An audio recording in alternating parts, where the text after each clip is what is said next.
जरा एक पल के लिए कल्पना कीजिए, आप एक बड़े हॉल में खड़े हैं, सामने सैकड़ों हजारों लोग बैठे हैं, हर एक नजर आप पर टिकी हुई है, आपके हाथ में माइक है और सबको इंतजार है कि अब आप बोलना शुरू करेंगे। दिल इतनी तेज धड़क रहा है कि आपको अपनी धड़कनों की आवाज सुनाई देने लगती है। हथेलियां पसीने से भीग चुकी हैं, होंठ सूख गए हैं और दिमाग बिल्कुल खाली। हजारों ख्याल अभी कुछ सेकंड पहले तक आपके मन में घूम रहे थे, लेकिन जैसे ही बोलने की बारी आई, सब गायब। आप बोलना चाहते हैं लेकिन जुबान साथ नहीं देती। आप सोचते हैं कि काश कोई और यह जिम्मेदारी ले लेता, काश थोड़ा और वक्त मिल जाता, काश यह स्थिति टल जाती। और ये काश यही हमारी सबसे बड़ी कमजोरी है। दोस्तों, यह अनुभव सिर्फ आपका नहीं है, यह हम सबकी कहानी है। चाहे वह कॉलेज का विवाह एग्जाम हो, ऑफिस की मीटिंग हो, कोई प्रेजेंटेशन हो या फिर शादी ब्याह के मंच पर अचानक बोलने की बारी आ जाए। हर बार जब हमें बिना तैयारी के बोलना पड़ता है तो हमारी घबराहट हम पर हावी हो जाती है। उस घबराहट की वजह से हम अपने अंदर के ज्ञान, अनुभव और आत्मविश्वास को सामने नहीं ला पाते। और यही वजह है कि अक्सर हमें हार का सामना करना पड़ता है या फिर हम औसत साबित होते हैं। अब सोचिए, अगर यही डर आपकी जिंदगी की सबसे बड़ी सफलता छीन ले तो कैसा लगेगा। एक लड़का जॉब इंटरव्यू देने गया था। उसने महीनों तैयारी की थी, सवाल जवाब याद किए थे, नोट्स बनाए थे, लेकिन जैसे ही इंटरव्यूअर ने मुस्कुराते हुए पूछा, अपने बारे में बताइए, वह लड़का एकदम ब्लैंक हो गया। आवाज कांपने लगी, शब्द बिखर गए और कुछ ही सेकंड में यह साफ हो गया कि उसे जवाब आता है लेकिन आत्मविश्वास नहीं है। नतीजा, नौकरी उसके हाथ से निकल गई। और सोचिए, अगर उसी पल उसने थोड़ा संभल कर सही शब्दों में अपनी बात रखी होती तो शायद उसकी जिंदगी का रास्ता बदल जाता। दोस्तों, ये डर और यह हिचक केवल उस लड़के की नहीं, यह हमारी भी हकीकत है। लेकिन अगर मैं आपसे कहूं कि बिना तैयारी के भी आप आत्मविश्वास के साथ बोल सकते हैं, अगर मैं कहूं कि आप चाहे किसी भी परिस्थिति में हो, आपके पास कुछ सेकंड का समय हो, तब भी आप अपनी बात प्रभावशाली तरीके से रख सकते हैं, तो क्या आप यकीन करेंगे? शायद अभी नहीं, लेकिन आज की इस किताब की समरी सुनने के बाद आपका नजरिया बदल जाएगा। आपका स्वागत है एमजील चैनल पर। यह वह जगह है जहां हम आपको दुनिया की बेहतरीन किताबों की ऑडियो बुक समरी सुनाते हैं, सरल भाषा में और कहानियों के अंदाज में, ताकि ज्ञान आपके दिल और दिमाग दोनों में उतर जाए। आज हम जिस किताब की बात करने जा रहे हैं उसका नाम है थिंक फास्ट टॉक स्मार्ट और इसके लेखक हैं स्टैनफोर्ड यूनिवर्सिटी के मशहूर कम्युनिकेशन एक्सपर्ट मैट अब्राहम्स। यह किताब हमें बताती है कि अचानक बोलना कोई जादू नहीं है, कोई जन्मजात प्रतिभा नहीं है। यह एक स्किल है, एक कला है जिसे सीखा जा सकता है, निखारा जा सकता है और अभ्यास से उसमें महारत हासिल की जा सकती है। और जब आप इस कला को सीख जाते हैं तो आपका डर, आपकी घबराहट, आपकी हिचक सब पीछे छूट जाती है और आप हर स्थिति में न सिर्फ बोल पाते हैं बल्कि लोगों के दिलों और दिमाग पर अपनी छाप भी छोड़ते हैं। दोस्तों, इस समरी में मैं आपको सिर्फ थ्योरी नहीं सुनाऊंगा, बल्कि आपको ऐसी कहानियों, उदाहरणों और अनुभवों के जरिए ले चलूंगा कि आपको लगेगा जैसे यह आपकी ही कहानी है। आप महसूस करेंगे कि आपके भीतर भी वह ताकत है जिससे आप हर परिस्थिति में आत्मविश्वास से बोल सकते हैं। और धीरे धीरे आपको समझ आएगा कि कैसे हम भी थिंक फास्ट कर सकते हैं और टॉक स्मार्ट कर सकते हैं। तो चलिए अब शुरुआत करते हैं इस सफर की और जानते हैं कि जब हमारे पास तैयारी का समय नहीं हो, जब हमें अचानक ही बोलना पड़े, तो हम कैसे डर को पीछे छोड़कर आत्मविश्वास को आगे ला सकते हैं। अब जरा बात करते हैं इस किताब के लेखक मैट अब्राहम्स की। मैट कोई साधारण शिक्षक नहीं है। वे स्टैनफोर्ड यूनिवर्सिटी में कम्युनिकेशन और लीडरशिप पढ़ाते हैं और उनका पूरा करियर इस एक सवाल के इर्द गिर्द घूमता है। लोगों के पास ज्ञान तो बहुत होता है, लेकिन जब बोलने की बारी आती है तो वे क्यों अटक जाते हैं। मैट ने अपने जीवन में हजारों छात्रों, प्रोफेशनल्स और लीडर्स को देखा है। उनके पास डिग्रियां थीं, उनके पास अनुभव था, लेकिन बोलने की कला की कमी ने उन्हें पीछे खींच लिया। मैट बताते हैं कि यह समस्या सिर्फ मंच पर खड़े होने वालों की नहीं है, यह समस्या हर इंसान की है। चाहे वह इंटरव्यू में बैठा एक छात्र हो, ऑफिस की मीटिंग में भाग ले रहा कोई मैनेजर हो या फिर परिवार के बीच में अचानक से बोलने के लिए खड़ा किया गया कोई साधारण व्यक्ति। जब भी परिस्थिति अप्रत्याशित हो और बोलने का वक्त अचानक आ जाए तो हमारा मन और शरीर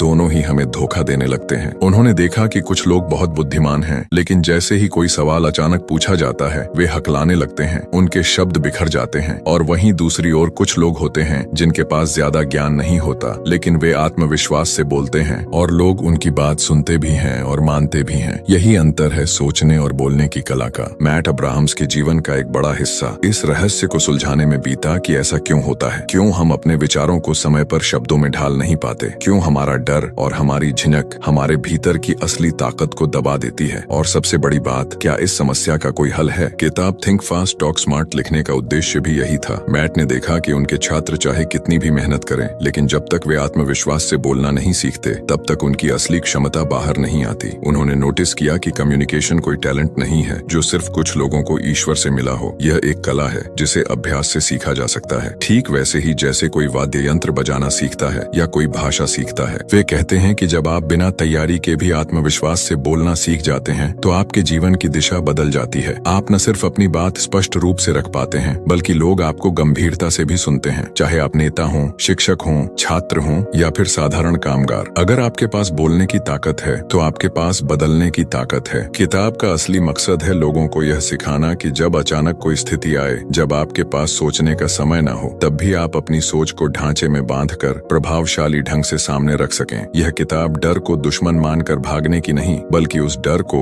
ऊर्जा में बदलकर इस्तेमाल करने की राह दिखाती है। मैट खुद स्वीकार करते हैं कि वे भी अपनी पढ़ाई के दिनों में घबराहट से गुजरे हैं। वे भी मंच पर जाते समय कांपते थे, उनकी जुबान सूख जाती थी, लेकिन जब उन्होंने खुद पर प्रयोग करना शुरू किया, छोटे छोटे तरीके अपनाए, तब उन्हें एहसास हुआ कि यह समस्या हल की जा सकती है। और जब यह उनकी जिंदगी में बदलाव लाया तो उन्होंने तय किया कि इसे दुनिया तक पहुंचाना है। तो दोस्तों, आप देख सकते हैं कि यह किताब सिर्फ सिद्धांतों का ढेर नहीं है। यह उस इंसान का अनुभव है जिसने खुद डर को झेला है, उसे हराया है और अब वह हमें सिखा रहा है कि हम भी कैसे जीत सकते हैं। और यही वजह है कि थिंक फास्ट टॉक स्मार्ट आज सिर्फ एक किताब नहीं बल्कि लाखों लोगों के लिए जीवन बदलने वाली गाइड बन चुकी है। अब चलिए समझते हैं कि जब भी हमें अचानक बोलना पड़ता है तो हमारा दिमाग और शरीर क्यों साथ नहीं देते। क्या आपने कभी नोट किया है कि जैसे ही कोई कठिन सवाल पूछ लिया जाए या अचानक मंच पर खड़ा कर दिया जाए तो दिल तेजी से धड़कने लगता है, सांसें छोटी छोटी हो जाती हैं और शरीर पसीने से भर जाता है। यह सब सिर्फ आपके साथ नहीं होता, यह हमारे शरीर की प्राकृतिक प्रतिक्रिया है। इसे अंग्रेजी में फाइट और फ्लाइट रिस्पॉन्स कहा जाता है। यानी जब भी हमारा मस्तिष्क किसी स्थिति को खतरा समझता है तो वह हमें या तो भागने के लिए तैयार करता है या फिर उससे लड़ने के लिए। जब आप मंच पर खड़े होते हैं या किसी इंटरव्यू में बैठते हैं तो आपके दिमाग का एक हिस्सा इस स्थिति को ऐसे देखता है जैसे कोई खतरा सामने हो। उसी क्षण आपके शरीर में एड्रेनालिन नाम का हार्मोन तेजी से बढ़ जाता है। ये हार्मोन आपके दिल को तेज धड़काता है, आपकी मांसपेशियों को कस देता है और आपका ध्यान पूरी तरह सिर्फ खतरे पर केंद्रित कर देता है। यही वजह है कि आपका दिमाग ब्लैंक लगने लगता है, क्योंकि शरीर आपको सोचने नहीं बल्कि भागने या तुरंत बचाव करने के लिए तैयार कर रहा होता है। मैट अब्राहम्स कहते हैं कि इस प्रक्रिया को समझना ही पहला कदम है। जब आप जान लेते हैं कि घबराहट कोई कमजोरी नहीं बल्कि शरीर का एक स्वाभाविक अलार्म सिस्टम है, तब आप उससे डरना छोड़ देते हैं। यह डर आपको रोकने के लिए नहीं आया है, ये डर तो आपकी ऊर्जा को बढ़ाने के लिए आया है। अब सवाल ये है कि इस ऊर्जा का इस्तेमाल कैसे करें। ये समझाने के लिए मैट अपनी क्लास का एक किस्सा सुनाते हैं। एक बार उनकी क्लास में एक छात्र आया, बेहद होशियार, मेहनती और पढ़ाकू, लेकिन जैसे ही उसे सामने खड़ा कर बोलने के लिए कहा गया वह बिल्कुल जम गया। उसकी आंखें चौड़ी हो गईं, उसके होंठ सूख गए और उसने आधे अधूरे वाक्य बोलकर अपनी बात खत्म कर दी। क्लास के बाकी छात्र हैरान थे क्योंकि वे सब जानते थे कि इस लड़के के पास ज्ञान सबसे ज्यादा था, लेकिन जब बोलने का वक्त आया तो वह अपना ज्ञान दिखा ही नहीं पाया। क्लास के बाद मैट ने उससे बात की। लड़के ने कहा, सर मुझे सब आता है, लेकिन बोलने के लिए जैसे ही खड़ा होता हूँ तो मेरे हाथ कांपने लगते हैं, दिमाग बंद हो जाता है और मैं खुद को बिल्कुल अकेला महसूस करता हूँ। मैट मुस्कुराए और बोले, तुम अकेले नहीं हो, ये हर किसी के साथ होता है। फर्क बस इतना है कि कुछ लोग इस डर को पहचान कर उसे ताकत बना लेते हैं और कुछ लोग उससे हार मान लेते हैं। यह कहानी सिर्फ उस छात्र की नहीं है, यह हमारी कहानी है। हम सबके अंदर वह डर है, लेकिन यही डर अगर सही दिशा में मोड़ा जाए तो वही हमें ताकत भी दे सकता है। सोचिए, अगर आप मंच पर जाते समय यह सोचें कि आपकी धड़कन तेज है क्योंकि आपका शरीर आपको तैयार कर रहा है, अगर आप यह मान लें कि पसीना इसलिए आ रहा है ताकि आपका शरीर ठंडा रह सके, अगर आप यह समझ लें कि दिमाग खाली इसलिए हो रहा है ताकि आप सिर्फ सबसे जरूरी बात पर फोकस कर सकें, तो क्या होगा? अचानक वही डर आपके लिए एक सकारात्मक ऊर्जा बन जाएगा। मैट अब्राहम्स यही सिखाते हैं। वे कहते हैं कि घबराहट को दुश्मन मानना बंद कीजिए, उसे साथी समझिए। जब आप यह दृष्टिकोण बदल लेंगे तो घबराहट आपको रोकने के बजाय आगे बढ़ाएगी। इस बात को और अच्छे से समझने के लिए एक उदाहरण सोचिए। मान लीजिए आप किसी क्रिकेटर को खेलते देख रहे हैं। बल्लेबाज बैटिंग के लिए आता है, सामने तेज गेंदबाज है और पूरा स्टेडियम शोर कर रहा है। उस वक्त बल्लेबाज का दिल भी तेजी से धड़कता है, उसे भी घबराहट होती है। लेकिन अगर वह उस घबराहट को डर समझकर बैटिंग करने से हिचकिचाएगा तो वह कभी रन नहीं बना पाएगा। लेकिन अगर वही घबराहट उसे और चौकन्ना कर दे, उसकी इंद्रियों को और तेज कर दे, तो वह उसी घबराहट से ताकत लेकर शॉट लगाएगा। यही फर्क है डर को दुश्मन मानने और उसे साथी बनाने का। तो दोस्तों, ये समझना बेहद जरूरी है कि घबराहट से भागना नहीं है, घबराहट को समझना है, उसे स्वीकार करना है और उसे अपने हक में इस्तेमाल करना है। यही वह पहला सबक है जिसे सीखकर आप सहज बोलने की राह पर चल पड़ते हैं। यही वह चाबी है जिससे आप उस दीवार को तोड़ सकते हैं जो आपके और आपके शब्दों के बीच खड़ी है। दोस्तों, जब भी हमें अचानक बोलना पड़ता आता है तो हमारी सबसे बड़ी समस्या यही होती है कि हमारे विचार तो बहुत सारे होते हैं लेकिन वे बिखरे हुए होते हैं। जैसे किसी ने आपके सामने रंग बिरंगे कंचों की पूरी थैली उलट दी हो और आपसे कहा हो कि इन्हें एक लाइन में सजा कर दिखाओ। आप कोशिश करते हैं लेकिन कंचे इधर उधर लुढ़क जाते हैं। ठीक वैसे ही जब हमें किसी सवाल का जवाब देना होता है तो दिमाग में विचार चारों ओर दौड़ते हैं लेकिन जुबान तक पहुंचते ही उलझ जाते हैं। यही वजह है कि हम हकलाने लगते हैं या फिर बहुत लंबा चौड़ा और उलझा हुआ जवाब दे देते हैं। मैट अब्राहम्स कहते हैं कि इस समस्या का हल है सोच को ढांचे में बांधना। ढांचा यानी एक फ्रेमवर्क। फ्रेमवर्क आपके विचारों को एक लाइन में खड़ा कर देता है, उन्हें क्रम देता है। इससे होता यह है कि आपको सोचने में कम मेहनत लगती है और बोलने में आसानी। अब सवाल यह है कि यह फ्रेमवर्क क्या है। मान लीजिए आपसे कोई इंटरव्यू में पूछे आपकी सबसे बड़ी ताकत क्या है। सामान्य स्थिति में आप सोचेंगे कि मुझे कौन सा शब्द बोलना चाहिए, मेहनती, ईमानदार, टीम वर्क, कमिटेड वगैरह। लेकिन ये सब शब्द अकेलेपन में असरदार नहीं लगते। अगर आप इन्हें एक ढांचे में डाल दें तो वही शब्द कहानी बन जाएंगे और आपके जवाब का असर कई गुना बढ़ जाएगा। एक बहुत आसान ढांचा है अतीत, वर्तमान और भविष्य, पास्ट, प्रेजेंट, फ्यूचर। आप अपनी ताकत को इस क्रम में रखिए। जैसे पहले मुझे टीम वर्क में कठिनाई होती थी लेकिन धीरे धीरे मैंने टीम के साथ काम करना सीखा। आज मैं किसी भी टीम में आसानी से घुल मिल जाता हूँ और साथियों को सहयोग करता हूँ। और भविष्य में मैं चाहता हूँ कि यह गुण मुझे एक बेहतरीन लीडर बनने में मदद करे। देखिए वही ताकत अब कहानी बन गई। अब यह सुनने वाले को याद भी रहेगा और वह आप पर भरोसा भी करेगा। इसी तरह का एक और ढांचा है समस्या, समाधान और लाभ, प्रॉब्लम सॉल्यूशन बेनिफिट। अगर आपको किसी मीटिंग में अचानक खड़ा कर दिया जाए और पूछा जाए कि यह प्रोजेक्ट क्यों जरूरी है तो आप सीधे न कहें कि यह प्रोजेक्ट अच्छा है। इसकी बजाय पहले समस्या बताइए, फिर उसका समाधान और अंत में उसका लाभ। जैसे हमारी टीम को समय पर डेटा नहीं मिल पाता था इसलिए काम में देरी हो रही थी। इस प्रोजेक्ट के जरिए हम डेटा तुरंत शेयर कर पाएंगे और नतीजा ये होगा कि हमारा आउटपुट तेज और बेहतर होगा। देखिए 3 छोटे छोटे वाक्य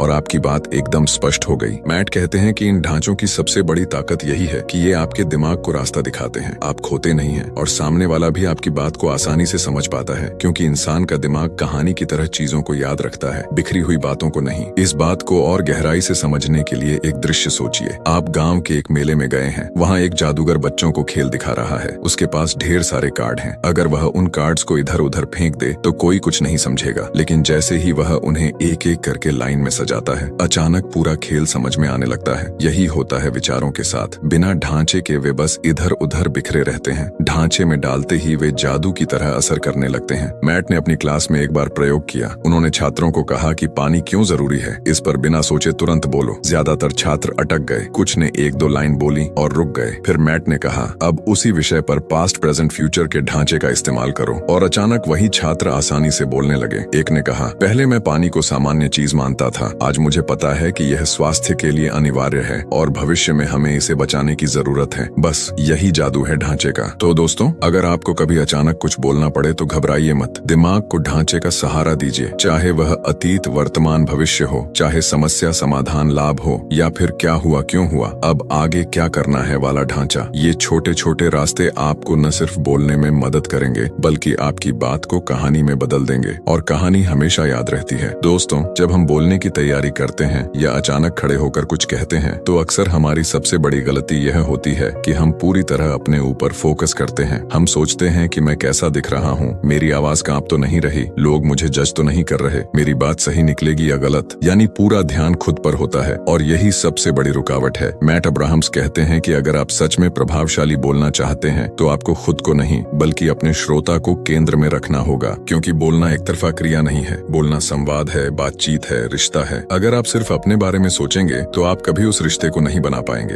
एक छोटी सी कहानी समझिए। मैट एक बार एक बड़ी कंपनी के सेमिनार में गए। वहाँ एक सीईओ को भाषण देना था। सीईओ बेहद नर्वस थे। उन्होंने मंच पर आते ही पेपर खोल लिया और लिखी हुई लाइनों को पढ़ना शुरू कर दिया। उनकी आवाज धीमी थी, नजरें नीचे थीं और वे बार बार कागज में झांक रहे थे। श्रोता कुछ देर तक सुनते रहे लेकिन धीरे धीरे सब ऊब गए। कुछ लोग मोबाइल निकालकर स्क्रॉल करने लगे, कुछ ने आपस में बातें शुरू कर दी। उस पूरे हॉल में जोश गायब था। लेकिन जैसे ही उन्होंने अचानक कागज हटा दिया और सीधे लोगों की आंखों में देखकर बोले, दोस्तों मैं आपसे एक राज साझा करना चाहता हूँ। जब मैंने इस कंपनी में काम शुरू किया था तो मैं बिल्कुल असफल था। अचानक पूरा हॉल चुप हो गया। लोग उनकी ओर झुककर सुनने लगे। क्यों? क्योंकि उस पल से वे खुद को नहीं बल्कि श्रोता को केंद्र में रख रहे थे। वे लोगों से जुड़ रहे थे, उन्हें अपनी कहानी का हिस्सा बना रहे थे। यही फर्क है आत्म केंद्रित और श्रोता केंद्रित बोलने में। जब आप खुद पर ध्यान देते हैं तो आपकी घबराहट बढ़ती है, आपकी आवाज दब जाती है और आपके शब्दों में जान नहीं रहती। लेकिन जैसे ही आप श्रोता पर ध्यान देने लगते हैं, आपकी ऊर्जा बदल जाती है। अब आपका उद्देश्य साफ होता है, मुझे कुछ साझा करना है जो इन लोगों की मदद करेगा। और जैसे ही यह सोच आती है, घबराहट कम हो जाती है। मैट अब्राहम्स अपने छात्रों को एक अभ्यास कराते हैं। वे कहते हैं, कभी भी जब आप बोलने जा रहे हो तो खुद से यह सवाल पूछो कि मेरी इस बात से श्रोता को क्या फायदा होगा। बस यही सवाल आपकी पूरी मानसिकता बदल देता है, क्योंकि अब आप यह सोचने लगते हैं कि सामने वाला क्या सुनना चाहता है, उसे किस चीज की जरूरत है और आपकी बात से उसका जीवन कैसे आसान हो सकता है। इसे ऐसे समझिए, मान लीजिए आप बाजार में एक दुकान पर जाते हैं। दुकान वाला आपसे कहे, भाई साहब ये जूते मेरे लिए बहुत खास हैं, इन्हें बनाने में मुझे 6 महीने लगे, अगर आप ये खरीद लेंगे तो मुझे बहुत खुशी होगी। आप शायद मुस्कुरा देंगे लेकिन जूते नहीं खरीदेंगे, क्योंकि उसने सिर्फ खुद की बात की। अब अगर वही दुकानदार कहे, भाई साहब ये जूते हल्के हैं, आपके पैरों को आराम देंगे और लंबे चलेंगे, आपकी चलने की थकान आधी हो जाएगी, अब आप तुरंत सोचेंगे, अरे ये तो मेरे लिए फायदे की चीज है। देखिए फर्क कहाँ आया, पहले वह अपने बारे में बोल रहा था, अब वह आपके बारे में बोल रहा है। यही नियम संवाद में भी है। जब आप श्रोता को यह महसूस कराते हैं कि आपकी बात उनके लिए है तो वे तुरंत जुड़ जाते हैं, वे आपको ध्यान से सुनते हैं और आपको याद रखते हैं। मैट कहते हैं कि श्रोता को केंद्र में रखने का सबसे अच्छा तरीका है उनसे जुड़ना, उनसे सवाल पूछना, उनकी भावनाओं को पहचानना और उन्हें यह एहसास दिलाना कि आप उनकी ही भाषा बोल रहे हैं। अगर आप किसी गांव में जाकर अंग्रेजी में लंबा भाषण देंगे तो लोग ऊब जाएंगे, लेकिन अगर आप वहीं की स्थानीय भाषा में उनके अनुभवों से जुड़ी बातें कहेंगे तो वही लोग आपको ताली बजाकर सम्मान देंगे। एक बार एक छात्र ने मैट से पूछा, सर अगर मैं घबराकर सब भूल जाऊं तो क्या करूं? मैट ने कहा, उस वक्त बस सामने वाले की आंखों में देखो और खुद से पूछो कि इस व्यक्ति को अभी क्या सुनना चाहिए। उसी पल तुम्हें सही शब्द मिल जाएंगे, क्योंकि जब आपका ध्यान खुद से हटकर श्रोता पर चला जाता है तो आपके शब्दों में स्वाभाविकता आ जाती है। तो दोस्तों याद रखिए, प्रभावशाली बोलना सिर्फ आपके ज्ञान पर नहीं, आपके आत्मविश्वास पर भी नहीं टिका है। ये सबसे ज्यादा इस पर टिका है कि आप अपने श्रोता को कितना महत्व देते हैं। अगर आपकी नीयत साफ है कि मैं सामने वाले को कुछ मूल्य देने आया हूँ, तो आपके शब्द अपने आप असरदार हो जाएंगे और यही वह जादू है जो एक सामान्य वक्ता को महान वक्ता बना देता है। दोस्तों जब हम बोलने की बात करते हैं तो ज्यादातर लोग सोचते हैं कि असरदार बनने के लिए हमें लगातार बोलते रहना चाहिए, मानो अगर जरा सा भी रुक गए तो हमारी कमजोरी सामने आ जाएगी। लेकिन सच्चाई इसका उल्टा है। असली ताकत लगातार बोलने में नहीं बल्कि सही समय पर रुकने में है। ठहराव यानी पॉज ही वह कला है जो आपके शब्दों को गहराई देती है। जरा सोचिए, अगर कोई वक्ता बिना रुके, बिना सांस लिए लगातार बोलता जाए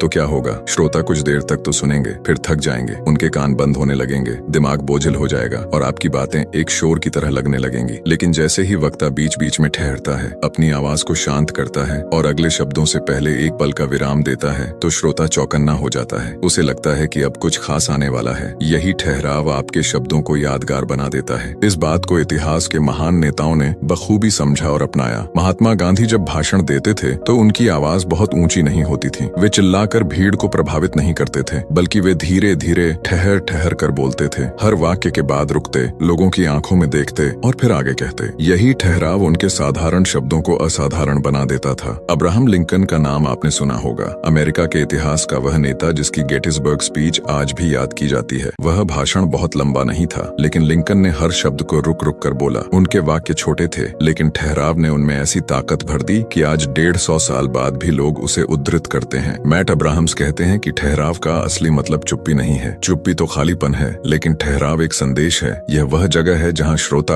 आपके शब्दों को पचाता है, जहाँ उसे सोचने का समय मिलता है, जहाँ उसका दिमाग आपके कहे को दोहराकर समझता है। अगर आप बिना रुके बोलेंगे तो श्रोता को सोचने का मौका ही नहीं मिलेगा। वह बस सुनेगा लेकिन समझ नहीं पाएगा। लेकिन अगर आप बीच बीच में रुकते हैं तो आप उसे मौका देते हैं कि वह आपके शब्दों को अपने भीतर उतार ले। इसका असर आप रोजमर्रा की जिंदगी में भी देख सकते हैं। कभी घर में माँ को ध्यान से देखिए, जब वे बच्चे को डांटती हैं तो वे लगातार नहीं बोलती। वे एक वाक्य कहती हैं, फिर चुप हो जाती हैं और बच्चे की आंखों में देखती हैं। उस चुप्पी में बच्चे को अपनी गलती समझ आने लगती है। वही ठहराव शिक्षा बन जाता है। एक और दिलचस्प उदाहरण है सिनेमा। फिल्मों में बैकग्राउंड म्यूजिक का इस्तेमाल आपने देखा होगा। जब हीरो कोई भावनात्मक डायलॉग बोलता है तो अचानक संगीत धीमा हो जाता है या बिल्कुल रुक जाता है। उस पल का ठहराव आपके दिल को छू जाता है और जब अगले ही पल संगीत तेज होता है तो आपका दिल जोर से धड़कने लगता है। यानी ठहराव ही भावनाओं का पुल बनाता है। मैट अपने छात्रों से कहते हैं कि अगर आप घबराते हैं और सोचते हैं कि क्या बोलूं, तो उस वक्त चुप हो जाइए, ठहर जाइए, क्योंकि चुप्पी से डरने की जरूरत जरूरत नहीं। श्रोता यह नहीं सोचते कि आप भूल गए हैं, उल्टा वे यह मानते हैं कि आप सोच समझकर बोल रहे हैं। यही ठहराव आपके आत्मविश्वास को दिखाता है। एक बार स्टैनफोर्ड यूनिवर्सिटी में मैट की क्लास में एक छात्रा थी, बेहद तेज तर्रार, बातें करने में निपुण, लेकिन उसकी समस्या थी कि वह बहुत तेज बोलती थी। जैसे ही उसे मौका मिलता वह बिना रुके अपने सारे विचार उगल देती। लोग सुनते तो थे लेकिन जल्दी ही थक जाते। मैट ने उससे कहा, तुम्हारे पास ज्ञान है, ऊर्जा है, लेकिन अगर तुम बीच बीच में रुकोगी नहीं तो तुम्हारी ऊर्जा शोर बन जाएगी। ठहराव ही है जो तुम्हें असरदार बनाएगा। उस छात्रा ने अभ्यास शुरू किया। उसने सीखा कि हर वाक्य के बाद एक सांस लेना है, हर विचार के बाद 2 सेकंड रुकना है, और नतीजा ये हुआ कि वही छात्रा जिसे पहले लोग अधीर मानते थे, अब सब उसे गंभीर और गहन वक्ता मानने लगे। ठहराव का एक और अद्भुत असर यह है कि यह आपके शब्दों को वजन देता है। जैसे कोई गहना अगर कांच पर रख दिया जाए तो वह साधारण लगता है, लेकिन वही गहना अगर मखमली कपड़े पर रखा जाए तो चमक उठता है। आपके शब्द गहने हैं और ठहराव वह मखमल है जिस पर वे चमकते हैं। अब सोचिए, जब आप किसी मीटिंग में बोलते हैं और बीच बीच में ठहर कर अपने साथियों की आंखों में देखते हैं तो क्या होता है? अचानक आपकी बातों का महत्व बढ़ जाता है। लोग मानते हैं कि आप विचारशील हैं। वे आपके हर शब्द को गंभीरता से लेने लगते हैं। मैट कहते हैं कि ठहराव सिर्फ श्रोता के लिए नहीं, आपके लिए भी एक वरदान है। जब आप रुकते हैं तो आपको खुद को संभालने का मौका मिलता है। आपकी सांस सामान्य हो जाती है, आपका दिमाग दोबारा केंद्रित हो जाता है और आप अगला वाक्य और बेहतर ढंग से बोल पाते हैं। यानी ठहराव आपके आत्मविश्वास को भी दोगुना कर देता है। तो दोस्तों, अगली बार जब आप किसी के सामने बोलें तो ठहराव से मत डरिए, ठहराव को अपनाइए, इसे अपनी शैली का हिस्सा बनाइए, क्योंकि ठहराव ही वह जगह है जहां आपके शब्द सांस लेते हैं। ठहराव ही वह पुल है जो आपके और आपके श्रोता के दिल के बीच जुड़ता है, और ठहराव ही वह चाबी है जो आपके संवाद को साधारण से असाधारण बना देती है। दोस्तों, जब हम बोलने की बात करते हैं तो एक डर हमेशा हमारे दिल में बैठा रहता है। अगर मैंने गलती कर दी तो, अगर मुझसे शब्द गलत निकल गया, अगर मैंने गलत उच्चारण किया, अगर मेरी बात अधूरी रह गई, अगर लोग हंस पड़े, तो यही डर हमें बोलने से रोकता है। लेकिन सच मानिए, गलतियां ही सबसे बड़ी शिक्षक होती हैं। मैट अब्राहम्स कहते हैं कि लोग सोचते हैं कि अच्छा वक्ता वही है जो कभी गलती नहीं करता, लेकिन असलियत ये है कि अच्छा वक्ता वही है जो गलती को स्वीकार करता है, उससे सीखता है और उसे अपनी ताकत बना लेता है। उनकी क्लास में एक छात्रा थी जो पहली बार पब्लिक स्पीकिंग कर रही थी। जैसे ही वह मंच पर गई, उसने जोश में बोलना शुरू किया। पहले 2 मिनट सब अच्छा चला, लेकिन फिर अचानक उसने एक कठिन अंग्रेजी शब्द का गलत उच्चारण कर दिया। पूरी क्लास हंस पड़ी। छात्रा घबरा गई, उसकी आंखों में आंसू आ गए और वह रुक गई। मैट मंच पर गए और बोले, क्या तुम जानती हो अभी क्या हुआ? तुमने एक गलती की, लेकिन उस गलती ने सभी को तुम्हारी ओर ध्यान देने पर मजबूर कर दिया। अब तुम्हारे पास मौका है, या तो तुम इस गलती से हार मान लो या इसे हंसी में बदलकर सबका दिल जीत लो। छात्रा ने गहरी सांस ली और मुस्कुराकर बोली, ठीक है, शायद यह शब्द मेरी जुबान से दोस्ती नहीं करना चाहता। पूरा हॉल ठहाकों से गूंज उठा और उसके बाद उसने बाकी भाषण शानदार तरीके से दिया। यह है गलती की ताकत। गलती हमें इंसान बनाती है। गलती हमारे और श्रोता के बीच एक पुल बना देती है, क्योंकि श्रोता समझते हैं कि यह व्यक्ति भी मेरी तरह इंसान है, यह भी चूक सकता है, और जब वे यह महसूस करते हैं तो वे आपको और ज्यादा पसंद करने लगते हैं। सोचिए, हम सब ने कभी न कभी अपने बचपन में स्कूल में कविता सुनाते वक्त शब्द भूल दिए होंगे। उस वक्त हमें लगा होगा कि यह सबसे बड़ी शर्मिंदगी है, लेकिन आज जब आप उस पल को याद करते हैं तो वह मजाकिया लगता है। क्यों? क्योंकि समय के साथ आपको समझ आया कि वह गलती उतनी बड़ी नहीं थी जितनी आपने सोची थी। यही बात जीवन और संवाद दोनों में सच है। मैट एक बार खुद से जुड़ा किस्सा सुनाते हैं। एक बार वे एक बड़ी कॉन्फ्रेंस में भाषण दे रहे थे। हजारों लोग उनके सामने बैठे थे। उन्होंने एक जगह उदाहरण देने के लिए एक वैज्ञानिक का नाम लिया, लेकिन घबराहट में उन्होंने नाम गलत बोल दिया। मंच के पीछे से एक व्यक्ति चिल्लाया, वह नाम गलत है। पूरा हॉल हंस पड़ा। उस पल मैट भी रुक गए, लेकिन उन्होंने तुरंत मुस्कुराकर कहा, धन्यवाद, आपने मुझे सुधार दिया। यही तो असली संवाद है, एक दूसरे को बेहतर बनाने का। अब आइए सही नाम के साथ आगे बढ़ते हैं। उस जवाब ने तालियां बटोरी और उनका भाषण और भी ज्यादा असरदार हो गया। अब सोचिए, अगर उस पल वे गलती को छुपाने की कोशिश करते तो शायद उनका आत्मविश्वास गिर जाता और श्रोता भी उन्हें गंभीरता से नहीं लेते। लेकिन क्योंकि उन्होंने गलती को स्वीकार किया और उसे अपनी कहानी का हिस्सा बना दिया, तो वही गलती उनकी ताकत बन गई। यहाँ एक गहरा राज छिपा है। गलती तब तक आपको नुकसान पहुंचाती है जब तक आप उससे भागते हैं। जैसे ही आप उसे अपनाते हैं, वह आपकी सबसे बड़ी ताकत बन जाती है। इस बात को एक छोटे उदाहरण से समझिए। मान लीजिए कोई बच्चा साइकिल चलाना सीख रहा है। वह गिरता है, चोट खाता है, लेकिन हर गिरावट उसे सिखाती है कि बैलेंस कैसे रखना है। अगर वह गिरने से डरकर साइकिल पर बैठना ही छोड़ दे तो क्या वह कभी चलाना सीख पाएगा? बिल्कुल नहीं। उसी तरह संवाद की कला भी है। हर बार जब आप गलती करते हैं तो वह आपको सिखाती है कि अगली बार कैसे और बेहतर होना है। गलती का एक और अद्भुत पहलू ये है कि ये आपको आपको अधिक विनम्र बनाती है। जब आप मंच पर गलती करते हैं और उसे स्वीकारते हैं तो आप ये दिखाते हैं कि आप परिपूर्ण नहीं हैं, और ये विनम्रता श्रोता के दिल को छू जाती है, क्योंकि लोग परिपूर्णता से नहीं इंसानियत से जुड़ते हैं। अब जरा सोचिए, जब अगली बार आप बोल रहे हों और आपसे कोई शब्द छूट जाए या आप कोई आंकड़ा भूल जाए या आपसे उच्चारण बिगड़ जाए तो आपको क्या करना है? उस पल शर्मिंदा मत होइए, मुस्कुराइए, उसे सहजता से स्वीकार कीजिए और आगे बढ़ जाइए, क्योंकि श्रोता आपको परखने नहीं बैठे, वे आपसे सीखने आए हैं। अगर आप सहज रहेंगे तो वे भी सहज रहेंगे। तो दोस्तों याद रखिए, गलती कोई दुश्मन नहीं है, गलती आपका सबसे अच्छा शिक्षक है। गलती वह आईना है जिसमें आप अपनी कमजोरियां देख सकते हैं और उन्हें ताकत में बदल सकते हैं। और जब आप बोलने की कला में गलतियों से डरना छोड़ देंगे तो आप पाएंगे कि आपका आत्मविश्वास कई गुना बढ़ गया है। अब आप मंच पर नहीं बल्कि मंच आपके भीतर होगा, और यही वह मुकाम है जहां एक साधारण वक्ता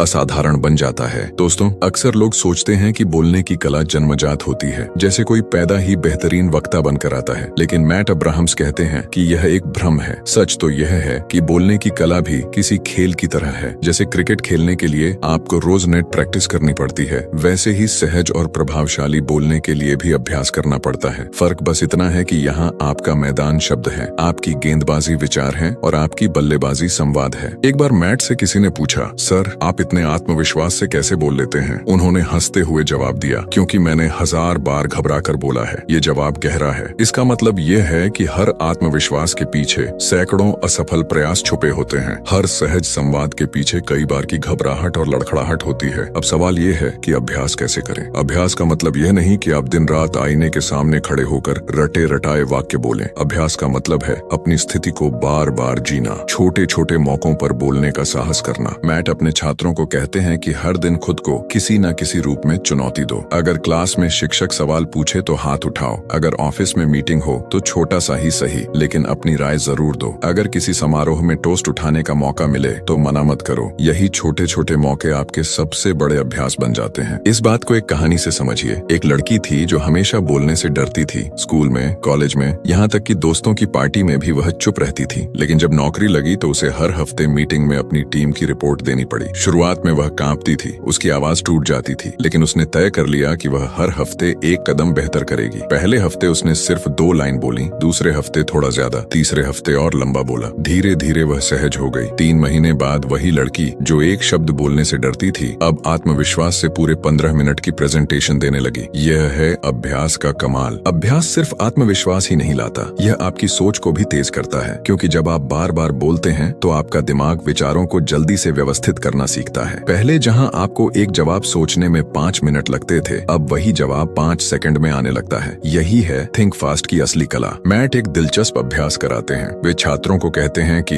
अब तुम सब एक एक करके सामने आओ और बिना सोचे किसी भी विषय पर 2 मिनट बोलो। शुरुआत में सब घबराते हैं, अटकते हैं, लेकिन धीरे धीरे वे सहज हो जाते हैं, क्योंकि यह अभ्यास दिमाग को प्रशिक्षित करता है कि बिना तैयारी के भी शब्द निकाले जा सकते हैं। अब यहाँ एक राज और समझना जरूरी है। अभ्यास सिर्फ बार बार बोलने का नाम नहीं है। अभ्यास का मतलब है अपने अनुभव से सीखना। अगर आपने एक भाषण दिया और उसमें गलती हुई तो अगली बार उस गलती को सुधारना ही असली अभ्यास है, वरना तो आप वही गलती दोहराते रहेंगे। एक और बात, अभ्यास को बोरियत मत समझिए, इसे खेल की तरह लीजिए। जैसे गायक रियाज करता है, जैसे खिलाड़ी वार्म अप करता है, वैसे ही वक्ता को अपनी जुबान और दिमाग का अभ्यास करना चाहिए। आप चाहें तो रोज किताब पढ़कर उसे जोर से बोल सकते हैं, चाहें तो आईने के सामने खड़े होकर अपनी आंखों से संवाद कर सकते हैं, या चाहें तो अपने फोन में रिकॉर्ड करके सुन सकते हैं। ये छोटे छोटे उपाय आपके संवाद को जादुई बना देंगे। और सबसे महत्वपूर्ण बात, अभ्यास आपको स्थायी आत्मविश्वास देता है, क्योंकि जब आप बार बार एक स्थिति से गुजरते हैं तो वह स्थिति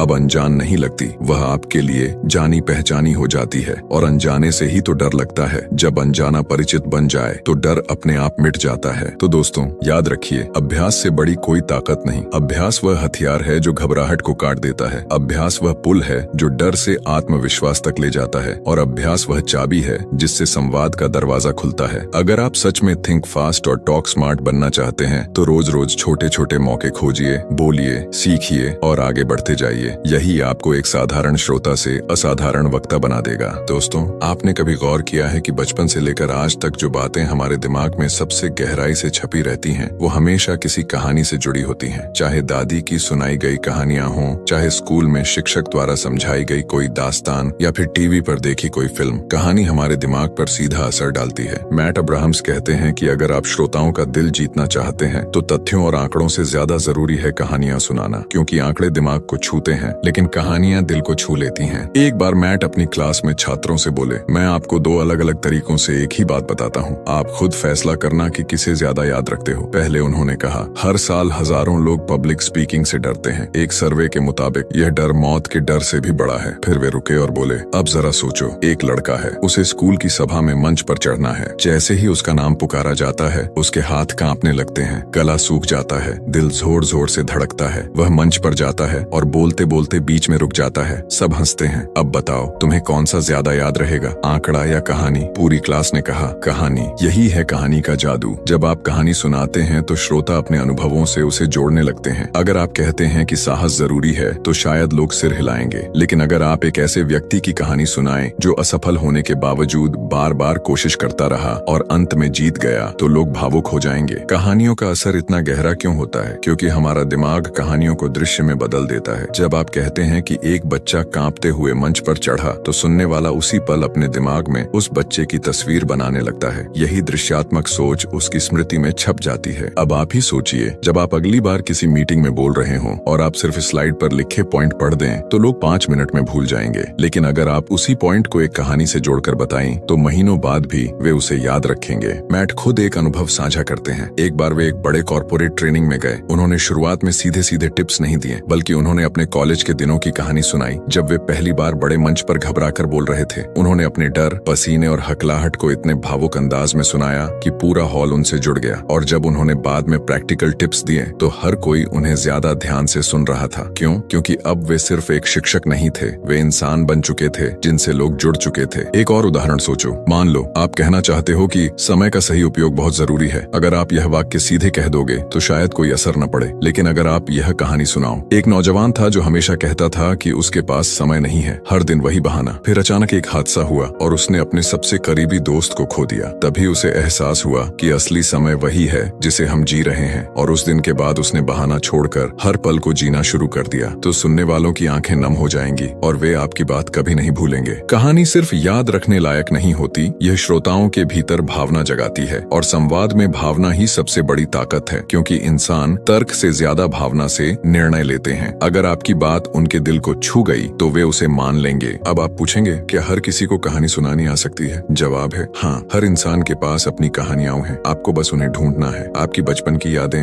आपके कॉलेज के किस्से, आपकी पहली नौकरी का अनुभव, आपकी असफलताएं, आपकी जीत, सब कहानियां हैं। फर्क बस इतना है कि आपको उन्हें इस तरह कहना है कि लोग खुद को उसमें देख सकें। और याद रखिए, कहानी लंबी होना जरूरी नहीं है। छोटी सी कहानी भी असरदार हो सकती है। जैसे एक बार मैं बस में सफर कर रहा था, एक बुजुर्ग महिला चढ़ी, कोई सीट नहीं छोड़ रहा था। तभी एक छोटे बच्चे ने खड़े होकर सीट दे दी। उस दिन मुझे समझ आया कि इंसानियत उम्र नहीं, दिल से होती है। इतनी सी कहानी भी श्रोताओं को सोचने पर मजबूर कर देती है। तो दोस्तों, अगर आप सच में थिंक फास्ट और टॉक स्मार्ट बनना चाहते हैं तो अपनी कहानियों को पहचानिए और उन्हें साझा कीजिए, क्योंकि लोग तथ्यों को भूल जाते हैं लेकिन कहानियों को हमेशा याद रखते हैं। और जब आपकी बातें याद रह जाएंगी तभी आप एक प्रभावशाली वक्ता कहलाएंगे। दोस्तों, हम इस सफर के आखिरी पड़ाव पर आ चुके हैं। आपने और मैंने मिलकर थिंक फास्ट टॉक स्मार्ट की उस दुनिया की सैर की जहां शब्द सिर्फ शब्द नहीं थे, बल्कि सोच, आत्मविश्वास और रिश्तों के पुल थे। हमने सीखा कि घबराहट कोई दुश्मन नहीं, बल्कि वह ऊर्जा है जिसे सही दिशा देकर हम अपने प्रदर्शन को और भी शानदार बना सकते हैं। हमने देखा